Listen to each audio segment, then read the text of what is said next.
awe ni ndugu, awe ni jirani, awe ni yeyote mwananchi aliyehusika katika hili, tutahakikisha anapatikana. Wanandoa wawili wakazi wa kijiji cha Ivigo, kata ya Igosi, wilaya ya Wanging'ombe, mkoani Njombe, wameuawa kwa kukatwa na mapanga baada ya watu wasiojulikana kuvamia nyumbani kwao usiku wa kuamkia Jumapili, Agosti 9, 2026. Baadhi ya wakazi wa kijiji cha Ivigo wameeleza kusikitishwa na mauaji hayo, huku wakilaani vikali kitendo hicho cha kikatili. Tukio hili ni tukio baya sana na ni tukio la kikatili. Kwa matukio kama haya kawaida hayapendezwi kabisa katika jamii. Hatupaswi kama vijana nguvu kazi kuchukua sheria mkononi.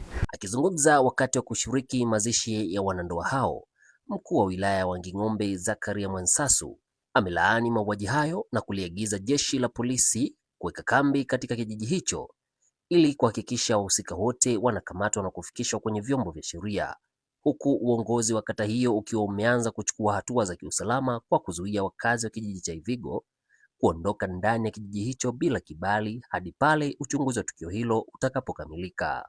Kwa tukio kama hili moja linachafua wilaya yetu ya Wanging'ombe, lakini hili la kwamba mtu kaliweka jambo moyoni kinyume cha utaratibu, anaona njia rahisi ni kwenda kuua watu kwa kuwavamia usiku, hili halikubaliki yeyote. Pamoja na kwamba sasa hivi tumekamata wawili kwa ajili ya mahojiano ambao ni watoto wake,